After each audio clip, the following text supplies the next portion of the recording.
ngobrol bareng alumni lah. Baik, kembali lagi di acara Ngobrol bareng alumni. Kalau mau tahu info-info terkini seputar birokrasi dari sudut pandang alumni, di sini tempatnya. Baik, kita hari ini kedatangan Kepala Lembaga Kebijakan Pengadaan Barang Jasa Pemerintah, Bapak Dr. Insinyur Roni Dwi Susanto MSI. Betul ya Bapak? Betul. Apa kabar Pak? Alhamdulillah sehat. Baik, saya grogi sebenarnya, agak grogi. Malah terbalik nih kayaknya saya diwawancarain ya.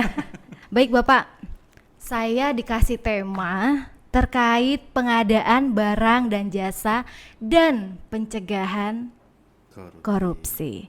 Dari judulnya Pak, sudah ada indikator bahwa pengadaan barang dan jasa lekat dengan korupsi.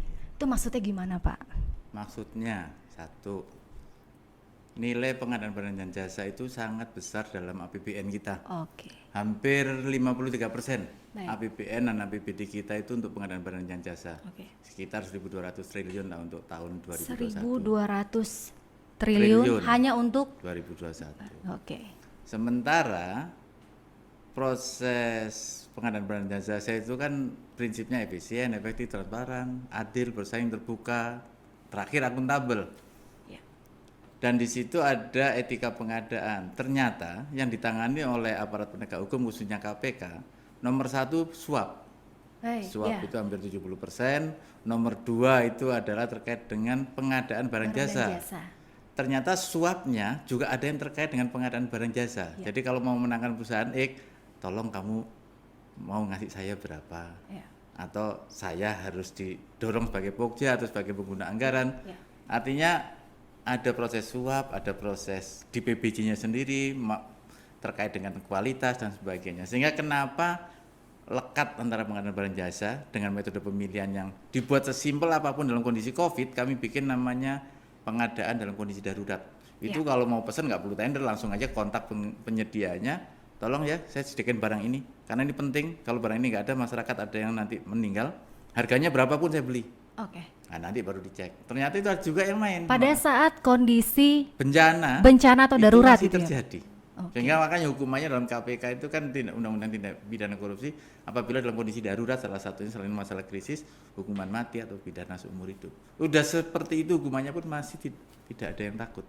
Artinya lekat sekali pengadaan barang jasa karena nilainya besar. Oke.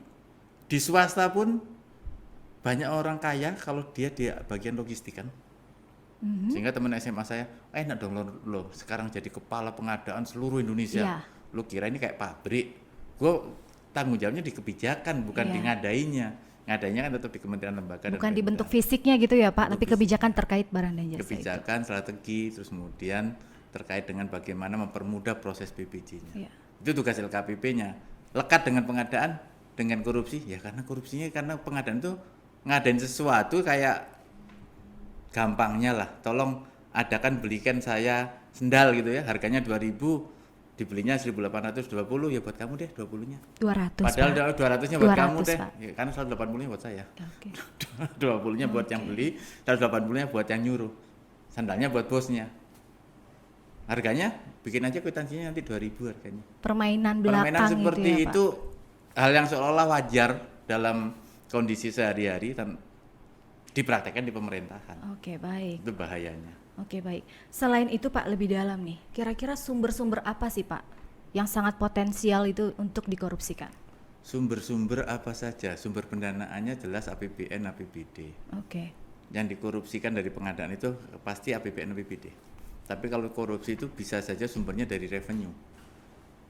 Kalau korupsi ya, revenue itu adanya pajak harusnya bayar 100, bayar 80 deh, yang 10 kita bagi 2. Kong kali kong ya Pak. Revenue itu sangat lebih berat daripada APBN. Kalau APBN semua orang banyak melototin. Oke. Kalau misalnya kewajiban bayar pajak, kewajiban bayar cukai dan sebagainya. Yang lebih dalam lagi sebenarnya sumber korupsi itu lebih kepada sistem kita yang harus kita perbaiki.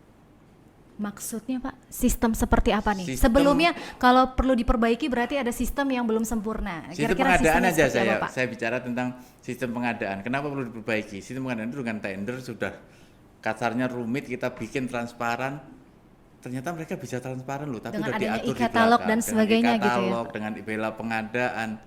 Itu saja masih terjadi. Jadi sistem sudah diperbaiki, organisasi manusianya ternyata kuncinya di perilaku orang, individu.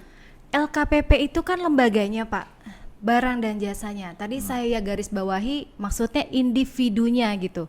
Nah, langkah LKPP untuk ke bagian itu Pak, untuk ke individu itu kira-kira ada nggak sih Pak? Salah satunya LAN kan, LAN itu sudah berkoordinasi dengan kami bagaimana memasukkan materi PBJ dalam diklat pimpinan. Agar mereka paham cara aturan, karena di sana tidak hanya bicara tentang proses mengadakannya, tapi juga bagaimana etika pengadaannya. Menghindari konflik of interest, itu penting. Karena dalam pilar reformasi pengadaan publik, regulasi kita sederhanakan, aturan kita sederhanakan, organisasinya kita bentuk unit kerja pengadaan barang jasa, SDM-nya LKP itu pembina profesi fungsional pengadaan barang jasa. Jadi kami tanggung jawab membentuk mereka adalah orang-orang yang punya nilai profesionalisme, mereka punya kompetensi berarti mereka punya knowledge, mereka punya skill, mereka punya attitude yang bagus. Ini harapan kami. Ternyata yang ditangkap terakhir Sulawesi Selatan. Kepala KPBJ-nya mengundurkan diri karena dia mengembalikan uang. Ternyata Pokjanya juga ada. Pokja itu bisa fungsional, bisa Mbak Mariana punya standar kompetensi level dasar PBJ, itu bisa jadi Pokja. Sertifikasinya gitu ya Pak. Tanpa harus menjadi fungsional. Fungsionalnya. Tapi 2003 nggak bisa, fungsional dulu. Itu akan kami telusuri setelah nanti komite etik membentuk, kami cabut sertifikatnya seumur hidup. Karena dia terbukti ikut melakukan tindak pidana korupsi. SDM-nya kita butuh melalui apa? Diklat yang dilakukan LKPP, kerjasama dengan LAN. Artinya tidak hanya LKPP yang membentuk, mereka juga ada di environment, di dalam suatu lembaga itu juga semuanya udah bicara ZI, WBK. Artinya orang ASN itu sebenarnya kalau lu mau nekat korupsi juga, lu gila aja lah. Karena semua orang bisa melototin gaji lu segitu, kok bisa punya begini-begitu. Laporannya LHKPN-nya kamu tipu, yang lapor pasti teman sedekat yang tahu. Sehingga bagi-bagi aja dengan yang lain biar yang lapor, nggak mungkin. Karena itu kejadian yang bansos Kemensos kemarin Pak, contohnya Pak. Kemensos, perizinan yang Kementerian KKP itu kan bicara tentang integritas. Kenapa? Korupsi soal APBN mah gampang, beli mic ini harganya 1 juta, dikorupsi harganya mintain 1.500.000 gampang. Tapi pada saat saya minta anggaran itulah bisa terjadi korupsi. Saat minta izin untuk itu bisa korupsi. Jadi sangat-sangat apa ya? Saya nggak setuju, itu bukan budaya. Tapi itu adalah perilaku individu-individu yang tidak berintegritas, yang selalu satu rumusnya perbuatan melawan hukum. Dan dia tahu risiko itu.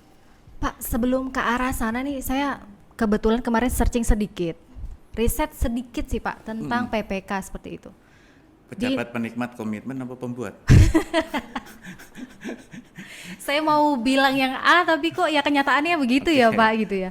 Banyak PPK dan UPL itu yang berbondong-bondong untuk mengundurkan diri. Bahkan ada juga nih Pak fenomena belakangnya Pak. Orang-orang yang didiklatkan atau disertifikasi untuk PPK malah sengaja menyengajai tidak lulus gitu. Gimana nih Pak untuk fenomena seperti ini gitu? Fenomena seperti itu logis. Satu, tunjangan fungsionalnya dengan risiko yang tinggi, tunjangan fungsionalnya kok kecil ya. Sementara yang saya urusin miliaran. Masalah perut ya berarti ya Pak, masalah perut. Terus kemudian kok enak ya, ada intervensi dari atasan yang menang perusahaan ini. Saya nggak dapat apa-apa. Jatahnya malah ke atas. Makanya saya tanya tadi, PPK itu pejabat pembuat komitmen atau pejabat penikmat komitmen? Kan lebih banyak yang suka jadi penikmat, dan penikmat itu biasanya mengintervensi. Kenapa ada yang tidak mau lulus? Saya nggak mau Pak jadiin Pokja, saya nggak mau jadi unit layanan pengadaan Pak, resikonya tinggi. Karena apa? Para pelaku usaha juga kadang-kadang ingin menang dan menyuap. Sehingga kami melakukan edukasi tidak hanya kepada fungsional, sertifikat, tapi juga pada pengusaha kita undang. Yuk kita bangun bangsa ini dengan berintegritas lah. Sehingga pengusahanya kita bikin fakta integritas. Kalau lu nyuap ya berarti lu siap untuk pada saat nanti akan tertangkap kalau ketahuan dan pasti akan dihukum. Yang fenomena mengundurkan diri misalkan di Garut. Itu lagi hangat-hangatnya nih Pak. Hangat-hangatnya 14 orang mengundurkan diri. Belum dipanggilin oleh APH masalahnya. Dipanggil oleh polisi, tender aja belum mulai, Mbak Mariana ngelapor, itu tendernya kayaknya diatur Pak, dipanggilin, kerja aja belum udah dipanggilin, sudah diperiksa mundur. gitu ya, Pak? Udah mundur sama bupatinya malah diberhentikan. Udah diberhentikan terus mereka ngelapor, saya bilang saya koordinasi, tolong dong atasannya APH ini kan ada, tolong diperiksa dong APH. Jadi saling memeriksa kan nggak sehat. Sesama gitu ya Pak? Sesama. APH memeriksa Kapolres, diperiksa oleh Polda. Iya. Gara-gara kita punya kenalan, kan nggak lucu. Padahal dalam proses PBJ ini, kalau ada proses PBJ yang belum mulai, apalagi yang sudah mulai pun, seharusnya kalau ada laporan itu didalami dulu pelapornya. Itu perintahnya dari teman-teman di kepolisian. Mbak Mariana yang laporin lah, saya gitu ke Mbak Ani gitu ya. Mbak Ani meriksa Mbak Mariana, kenapa sih dia kok ngelaporin, ada fungsi motif apa? Bukan saya yang diperiksa. Kalau saya terkait pelaksanaan PBJ di Perpres sudah dilindungi, kirimkan dulu ke inspektoratnya.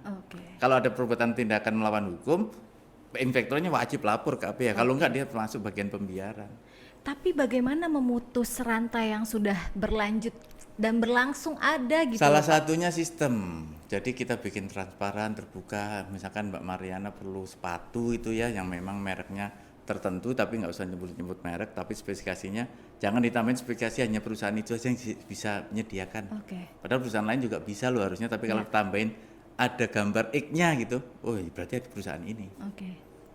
Boleh nyebut merek, boleh. Kalau Mbak Mariana punya sepeda motor Yamaha, karburatornya rusak, masa tender? Ya beli aja karburatornya Yamaha, ntar tender menang Honda, dipasang nggak jadi. Apa tender cepat menunjukkan langsung juga boleh yang seperti itu.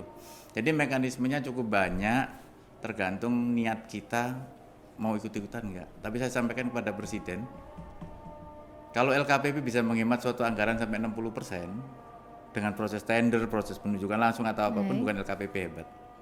Tapi sistem perencanaan penganggaran kita yang perlu juga dibenahi bersama-sama. Jangan sampai saya ngerencanain beli Samsung ini harganya dikasih harga 15 juta, padahal harga Samsung ini cuma 10 juta. Saya tender, saya dapat hemat 50%. Kalau saya iseng kan, Pak, tolong harganya tetap 15 juta ya, yang 5 juta kita bagi-bagi. Perencanaannya juga kadang-kadang, makanya kayak bansos kemarin, dibutuhkan anggarannya cuma 5.000, dikasih harga 10.000. Ya 5.000-nya bancaan sosial. Bukan bantuan sosial. Bukan, ya Pak? jadi bancaan sosial. Baik. Jadi semua ekosistem mulai dari perencanaan, penganggaran, pengadaan, setelah jadi pun barangnya itu juga perilaku harus kita rubah. Kadang-kadang pengusaha, Pak terima kasih ya udah dapat kerjaan dari LAN kayak kemarin. Ini untung saya Pak. Bener Pak, ini bukan korupsi Pak, ini keuntungan perusahaan saya Pak. 10%. Kan sah Pak. Ini 2% buat Bapak ya. Ikhlas Pak. Itu seolah-olah banyak yang berpikir, Pak Roni kan nggak korupsi, kami nggak ngatur pengadaannya. Terus pertanyaan gampang. Anda kalau nggak jadi pejabat itu 2% kasih Anda nggak? Enggak, ya udah itulah masuk gratifikasi.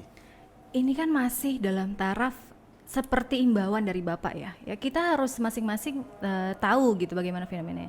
Tapi apa tindakan dari LKPP Pak untuk fenomena yang tadi itu? Yang masing-masing kita buka open tender, semua orang bisa akses. Mbak Mariana buka sekarang sirup.lkpp.go.id. Ngecek saya iseng pengen tahu Dilan. Dilan itu ada paket apa saja. Mbak Mariana bisa ngelihat. Gitu. LSM bisa ngelihat. Orang di Amerika bisa ngelihat tanpa password. Terus nanti paket-paket ini tendernya saking opennya tuh Pak, saking transparannya. Agar mereka bisa ikut memantau, penyedia bisa tahu, oh LAN butuh ini ya tahun depan, berarti kita harus siapin dengan baik. Tapi selalu kembali saya, jangan-jangan persekongkolan ini orang kita nggak tahu, yang bersekongkol ternyata pengusaha, antar mereka horizontal. Antar pengusaha kan bisa bersekongkol, arisan. Pinjam bendera juga bisa. Saya nggak pinjam bendera itu pernah saya ulas juga kan. Pinjam bendera itu fenomena yang jelas merugikan keuangan negara. Perbuatan melawan hukum karena terjadi penipuan di sana. Pidananya umum masuknya pertama, tapi bisa masuk pidana korupsi. Itu. Artinya kita semua mata ini sebenarnya tahu kok. Nurani kita juga berkata ini korupsi atau bukan. Sehingga proper saya juga sebenarnya maksudnya ke audit juga waktu itu. Dari Bappenas itu ya Pak? Dari Bappenas, sehingga apa orang audit pun kita kan kuncinya di pengawasan. Kalau pengawasnya juga awas enak, yang meriksanya juga meriksa juga enak. Takutnya yang ngawasin hanya bicara tentang standar tapi tidak tahu apa yang diperiksa. Maka dengan audit tidak perlu baca berkas, semuanya jalan. Pak, saya mau menyoroti nih tentang Perpres nomor 12 tahun 2021 yang terkait tentang pembelian barang melalui toko daring nih Pak, toko online. Ternyata sudah bisa untuk pengadaan itu dari toko online. Betul. Nah, sejauh apa sih Pak itu bisa mencegah korupsinya gitu? Sejauh-jauhnya saya nggak usah pakai itu ya, pakai Perpres 12 2001 itu kan perubahan Perpres 16 2018 tentang pengadaan barang jasa pemerintah, peraturan lembaganya tentang toko daring dan e-katalog namanya e-marketplace. Namanya tapi saya ubah perlemnya menjadi perlem e-katalog dan toko daring. Itu adalah kita punya katalog. Itu adalah platform digitalnya pemerintah untuk belanja. Ya. Sama dengan Shopee punya swasta, Ya. Grab dan Gojek dan kawan-kawan yang lainnya. Prosesnya misalkan Mas Firdo punya perusahaan mau ikut di katalog, ya daftarlah dengan spesifikasi tertentu, harus punya izin usaha, izin edar dan sebagainya. Toko daring, marketplace itu sama dengan katalog dalam tanda kutip, tapi saya serahkannya kepada PPMSE, pedagang melalui secara online itu yang Grab, Shopee dan sebagainya. Silakan Anda cari UMKM untuk go digital. Jualannya melalui Shopee, melalui Grab, melalui Gojek, melalui Bali Land dan apapun MBIS. Apa itu salah satu langkah LKPP untuk mendorong kemajuan industri lokal? Salah satunya mendorong untuk penggunaan produk dalam negeri. Mendorong UMKM go digital. Makanya kami gandeng Pak Teten Mas Duki, Menteri UKM. Pak Teten tolong tapi yang khusus diberikan belanja pemerintah ya, jangan UMKM yang nggak dibutuhkan pemerintah. Jadi list belanja pemerintah itu ini UMKM-nya didik untuk go digital. Yang ketiga, dengan transparan belanja pengadaan itu menjadi nyaman, tidak was-was. Contohnya langsung kami praktekkan beli kertas 10 rem. Langsung kelihatan di situ online, klik 10 rem di toko ini, dibandingin harganya bagus ini, negosiasinya kelihatan. Boleh dinego, boleh itu karena harga tertinggi sana. Barang dikirim kapan, pakai ongkos pengiriman enggak, iya dan sebagainya. Klik kirim, bayar sekarang. Jadi e-payment itu menjadi satuan dari e-purchasing. Kalau dulu kan saya e-purchasing. Belanjanya pakai elektronik, kok bayarnya masih pakai berkas-berkas dikirim ke KPPN. Nah, kami coba dengan kartu kredit pemerintah, e-purchasing dibandingkan dengan e-payment. Digitalisasi ya Pak? Digitalisasi. Jadi kita mungkin belum transformasi digital, tapi baru digitalisasi. Karena apa? Merubah perilaku. Mbak Mariana mungkin lebih nggak suka dengan beli melalui daring online. Masih suka yang manual gitu ya? Karena suka manual, karena kalau suka manual, Mbak Mariana beli nasi padang di depan. Saya juga 1 dong, dapat 2 kan? Ada rapat yang orangnya cuma 10, beli nasi padangnya 100. Tapi dengan toko online, harga nasinya jelas, yang peserta rapatnya jelas. Banyaknya juga jelas. Dan banyak yang nggak suka siapa? Orang yang biasa mendapatkan fee. Karena ini semuanya terbuka dan kelihatan berapa belinya, harganya berapa. Kembali lagi Pak ke yang tadi awal. Jadi semenjak sudah disahkannya toko online itu sudah bisa beli dari toko daring atau online, seberapa bisa menekan untuk kasus korupsi Pak? Jadi harapannya itu kan nilainya cuma sudah ada data statistik 2011 kita udah mulai dengan elektronik, katalog elektronik. Itu kan toko daring juga sebenarnya, bagian dari toko daring lah, marketplace. Dengan nilai belanja hampir 11% dari nilai APBN, sekitar 100-an triliun ada di sana. Ada nggak ini diperiksa ya? Ada. Tapi udah sangat kecil sekali jadi kita menekan dari 11 triliun, kalau bocoran kan seolah-olah 1.100, bocornya 30%, kalau triliun dengan 11% bocornya bisa ketekan 10%. Kenapa masih ada indikasi itu? Tadi, Mbak. Di luar sistem saya dengan Mbak Mariana bisa janji harganya 1 juta, Mbak Mariana, nanti saya tawar harganya 900 ya. Iya kok, harganya saya bisa 800. Di sistem saya klik 950, 900. Bisa, di sistem kelihatan dan semua orang, oh iya harganya 900 ya, bayar kita. Di balik itu kan kita udah deal harganya 800. Jadi perilaku orangnya, sistem sebaik apapun, orang itu adalah bagian dari sistem. Kalau kita dandani juga ternyata nggak bisa, ya akhirnya tinggal nunggu apesnya kasarnya. Tertangkapnya kapan, terbongkarnya kapan gitu ya Pak? Tapi yang paling bahaya kalau orang berpikir, kita banyak sedekah, banyak amal saja. Sesuatu yang haram tidak akan bisa mensucikan dengan sebagian dihibahkan ke orang. Itu yang harus dipahami. Oh dia kurang sedekah, berapa banyak koruptor yang ditangkap karena bangun masjid dan sebagainya. Nah itu dia Pak, baru saya mau tanya. Modus-modus yang biasa tertangkap Pak, yang sudah sudah dispesifikasi dari Pak. awal, pengaturan tentang spek yang akan diumumkan. Speknya harus begini ya, nanti biar perusahaan saya aja yang bisa. Terus persekongkolan antara mereka dengan pengusaha juga bisa. Modus yang kedua adalah meminta sesuatu untuk memastikan kemudahan buat perusahaan itu masuk, sementara yang lainnya nggak bisa. Dan menang sebagai tender gitu ya. Setelah prosesnya jadi, mereka menyuap, gagalkan ini dengan bagian yang ini, tolong dikurangkan nilainya. Itu bisa mempengaruhi Pokja. Tapi itu sangat kuno udah. Karena kelihatan kan Pokja tidak sendirian. Terus nanti intervensi dari atasan biasanya. Saya titip perusahaan ini ya. Atau atasannya diintervensi oleh atasannya lagi. Tolong dimenangkan perusahaan ini. Cara menangin perusahaan itu ya diatur speknya. HPS-nya juga diatur. Kadang-kadang yang nyusun HPS itu bukan kita, tapi orang yang akan menang itu yang membantu menyusun HPS. Terus kemudian setelah menang korupsinya, Nanti ada lagi mereka. Cara menangannya pun ternyata 10 perusahaan itu kalau ikut perusahaan tender saya, mesti salah satu itu menang, giliran. Kalau udah menang nanti mereka caranya kalau harganya mepet, bagaimana menyolong speknya. Tadinya 1:1, semen sama pasir, dirubah 1:3. Iya. Kan udah nyuri tuh. Iya. 3-nya 3 truk, satunya 1 sak misalkan, kan aneh itu. Udah 1 sak semen dengan satu ini, Perbandingannya ya, Pak? dirubah, sebaiknya dirubah, tapi pengawasnya juga ini ikut korupsi. Iya. Perencana korupsi, pengawasnya korupsi, pelaksananya korupsi. Kontrolnya apa? Pengendalian kontrak. Makanya inspektorat harus masuk. Kebayang kalau inspektoratnya juga ikut korupsi. Ya. APH-nya ikut masuk nanti ikut korupsi juga. Ada yang sampai menaikkan harga sampai 200%. Kenapa? Wow. Pak, ini yang minta banyak banget, itu udah diperiksa nih. Untuk pembagiannya gitu Untuk ya, Pak? baginya kalau nggak saya naikin saya nggak dapat apa-apa. Iya. Kasih sebut namanya itu pengadilan itu sidang. Dadadadadadat. Jadi di dalam data KPK statistik yang tadi Mbak Ani Kusmastuti itu pagi-pagi buka web, tolong dilihat. Data korupsi paling tinggi memang suap, nomor 2 Iya. pengadaan. Pelakunya mulai dari siapa? Mulai dari menteri sampai swasta sampai duta besar ada. Pelaku Wow. korupsi itu tidak harus pinter. Tapi, Profesor ada, kiai ada, wow. tua 74 tahun ada, Oke. 29 tahun ada, Iya. laki-laki ada, perempuan ada, Iya. anak SMA ada, profesor ada. Jadi betul-betul manusianya yang kita sentuh. Karena apa? Karena koruptor itu lebih banyak bukan butuh. Kalau butuh itu saya makan cuma dapat uang 10.000, makan saya 15.000. Mungkin saya korupsi karena itu. Boleh enggak? Tetap itu. No corruption by need tetap enggak boleh. Ya. Tapi yang terjadi kalian greedy, serakah. Mana ada profesor miskin, mana ada menteri miskin, Iya, mana. betul. Artinya mereka belum Betul, selesai Pak. dengan diri mereka dan mereka masih membutuhkan sesuatu untuk eksistensi. Sebenarnya buat apa sih mereka? Gitu. Eksistensi aja. Oke. Tadi saya menyoroti yang menteri juga ada, duta besar juga ada. Berarti politikus-politikus atau pejabat publik yang memang sudah tahu aturannya gitu ya, Pak? Sangat tahu. Yang sangat terbaru sekarang itu kan masih seputaran Menteri Sosial ya, Pak, dana Oke, bansos atau dan KKP. bancakan sosial gitu ya, Pak. Hmm. Oke. Yang saya mau lebih dalam nih, Pak, tahu. Celah mana sih, Pak, yang bisa menghasilkan kebocoran itu melalui dana bencana Dana atau bansos salah satunya tidak sesuai tepatnya sasaran. Data kembali lagi menjadi urutannya kan gini. Data itu akan menjadi berarti tidak sinkron, Pak, antara data antara mungkin dari data BPS. penerima misalkan 1.000 bisa dikorupsi naikin 5.000. Oke. Beli barangnya kan otomatis jumlahnya 5.000 tapi Ya. sebenarnya realnya cuma 1.000 yang dibagi.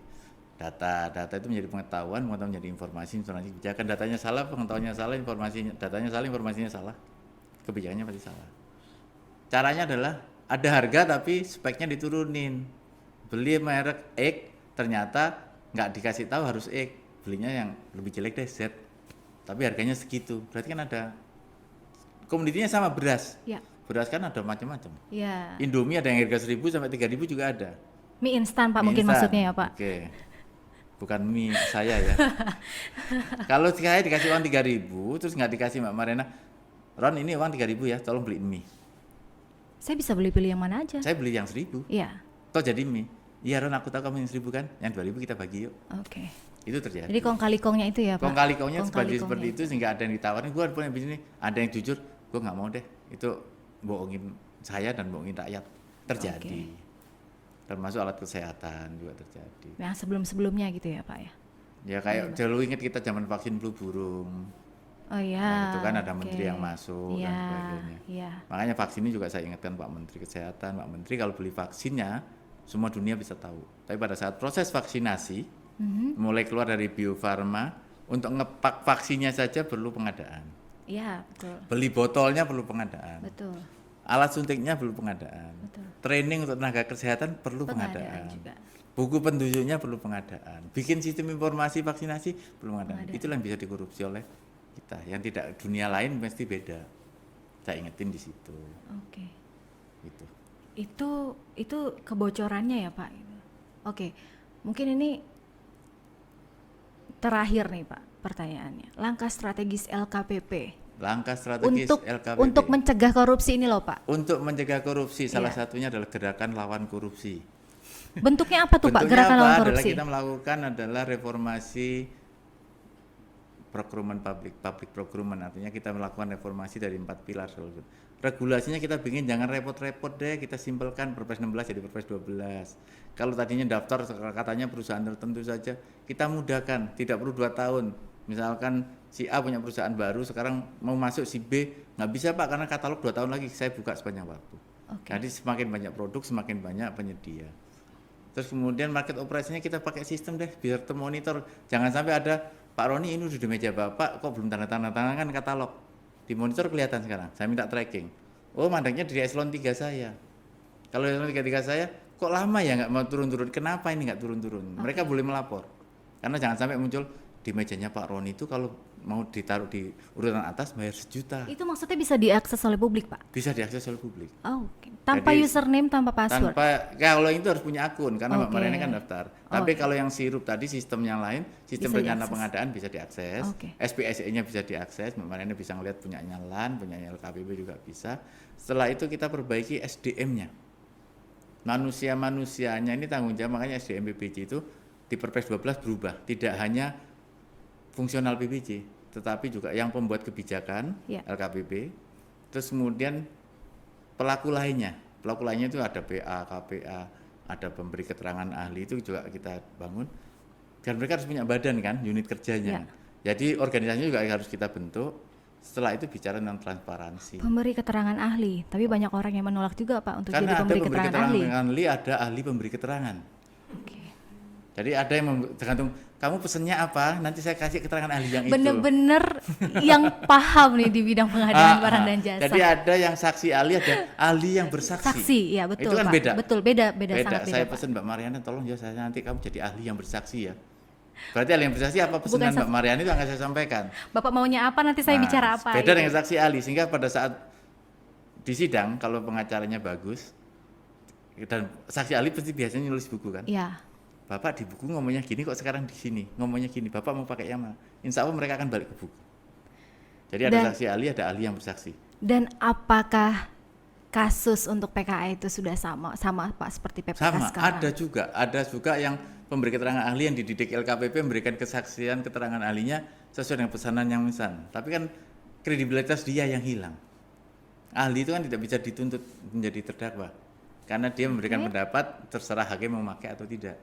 Kalau pendapat dia nanti miring, suatu saat orang jangan pakai dia itu orang bisa dipesan, ahlinya minjal-minjal, berarti bukan ahli kan. Padahal dia ahli minjal-minjal ya emang. Jadi memang keahliannya itu yang dipesan. Itu Mbak Mariana, jadi semua lini LKPP nggak bisa sendirian, LKPP perlu semuanya, sehingga kenapa Presiden menganggap ini suatu yang penting. Di dalam Rakornas pun beliau wanti-wanti, jangan ditangkepin dulu deh kalau mereka mau korupsi, diselesaikan dulu, jangan-jangan mereka Presiden akan minta di proses pengadaan itu kan administrasi dan perdata, tapi bisa masuk pidana pada saat mens rea-nya muncul, pada saat mereka proses perdata pidana administrasi itu terjadi mens rea untuk perbuatan melawan hukum, bisa masuk pidana. Tapi Presiden selesaikan dulu deh, jangan sampai menghambat proses perdatanya. Jadi kalau ada salah administrasi kurang bayar, suruh bayar dulu deh. Kerjasama dengan KPK Pak untuk hal itu? Iya, dengan Stranas KPK. Jadi kami menggandeng KPK, APH selalu kita kumpulkan, jangan sampai beli produksi dalam negeri. Baik. Itu ada borong impor. Produk dalam negeri kan harganya, kualitasnya kadang-kadang kurang bagus, harganya mahal. Kami kumpul Pak Luhut, tolong kumpulkan APH. Jangan sampai nanti orang-orang takut beli barangnya mahal, sementara ada yang murah, dianggap merugikan. Tidak, untuk produksi dalam negeri 40% wajib dibeli. Berarti mendukung kembali. Saya bilang Presiden, tapi harganya sampai 5 kali lipat, karena pasti nggak akan kompetitifnya, nggak hilang. Setelah itu, APH-nya kita kasih tahu, ini jangan dihitung kerugian negara loh ya. Dengan kita membeli produk dalam negeri, harganya misalnya selisih 100.000, di situ akan muncul investasi, di situ akan ada tenaga kerja, di situ akan buka warung-warung baru, mungkin kos-kosan juga ada, sehingga ekonomi akan tumbuh. Akan muncul pertumbuhan ekonomi baru. Nilainya mungkin lebih dari 100.000 yang kemahalan itu. Jadi jangan dihitung ya Pak. Jangan dihitung kalau produk dalam negeri, kecuali udah produk dalam negeri diajak korupsi lagi ya sikat aja lah. Yang saya khawatir tuh didorong Presiden UMKM produk dalam negeri masih aja dikorupsi, ya itu kurang ajar namanya. Harganya udah dimahalin, udah dibela juga, dibela kok malah istilahnya gigit anjing kejepit pintu, kita tolong pintunya malah kita digigit sama anjingnya itu. Nah itu yang bahaya. Jadi intinya LKP nggak bisa sendiri, makanya APH penting karena jangan sampai tadi orang-orang takut menjadi pokja karena nanti diperiksa. Betul, Pak. Honornya kecil, gajinya kecil, Tanggung jawabnya besar. besar. Yang Nah, ditangkap itulah. pertama juga PPK. Jadi nilainya harus nilai ibadah niatnya. Oke, baik. Kalau mau Pak. jadi kaya jangan jadi pokja, jadi PPK yang benar, jangan berdebat penikmat komitmen. Baik. Oke, Pak. Oke. Demikian wawancara kita hari ini dengan Pak Roni. Banyak sekali ya, Pak. Ternyata Nggak sedikit sisi tadi ya. banyak loh, Pak, sisi terkait pencegahan korupsi ternyata. Dan memang betul ya, Pak, untuk angka yang dikeluarkan oleh Litbangnya KPK, ternyata memang penyuapan itu juga ternyata penyuapan untuk Angka itu dikeluarkan oleh Anti Penyedia Corruption Clearing House (ACCH). Jadi itu dia mengumpulkan dari penindakan, berapa prosesnya. Nanti kan di situ kelihatan jenis perkara, pelakunya, profesi, jabatan, terus kemudian yang inkrah berapa. Berarti udah masuk ke tempatnya deputi penindakan, nanti ada ACCH di sana. Oke. Oke. Baik, Pak, semoga sehat selalu Amin, memimpin sama-sama. LKPP dan bisa menciptakan pelaksanaan pengadaan yang kredibel, Amin. bersih dan transparan. Untuk mensejahterakan bangsa. Untuk mensejahterakan bangsa itu tagline-nya LKPP sih, memang ada di Iya. website-nya ya, Pak. Pengadaan yang kredibel mensejahterakan. Mensejahterakan bangsa. Baik, demikian obrolan kita hari ini. Semoga membawa banyak manfaat kepada kita dan tetap cegah korupsi mulai dari diri sendiri. Terima kasih, Terima Pak. kasih, Mbak Mariana.